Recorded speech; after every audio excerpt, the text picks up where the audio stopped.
तर आज आपल्याला आयुष्कामी अध्यायामधील पुढचा श्लोक बघायचा आहे. तर श्लोक असा आहे, तत्र वृक्षो लघुक्षीतखरः सूक्ष्मश्चलो अनिलम् पित्तसस्नेह तीक्ष्णोष्ण लघु विस्त्रं सरंद्रवम् स्निग्धशीतो गुरुर्मंद श्लश्नो मृत्स्नं फिरंगफम्.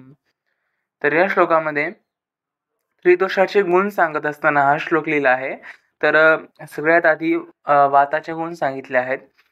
वात कसा असतो तर तत्र वृक्षो लघुक्षित खर सूक्ष्मश्चलो अनिल. म्हणजे वातदोष जो आहे हा वृक्ष लघु क्षित खर सूक्ष्म व चल गुणाचा आहे. तर पित्तदोष जो आहे तो पित्त सस्नेह तीक्ष्णोष्ण लघु विस्त्रम सरंद्रवम. म्हणजे पित्तदोष जो आहे हा अल्पस्नेह आहे, तीक्ष्ण गुणाचा आहे, उष्ण गुणाचा आहे, सर गुणाचा आहे आणि द्रव द्रव गुणाचा आहे. अशा प्रकारचे पित्ताचे गुण आहेत. तर कफदोष जो आहे, कफदोष हा स्निग्ध गुणाचा आहे, तो शीत असतो, गुरु असतो, मंद असतो, श्लष्ण आणि मृत्स्न व स्थिर गुणाचा असतो. अशा प्रकारचे वात पित्त आणि कफाचे गुण सांगणारा हा श्लोक आहे.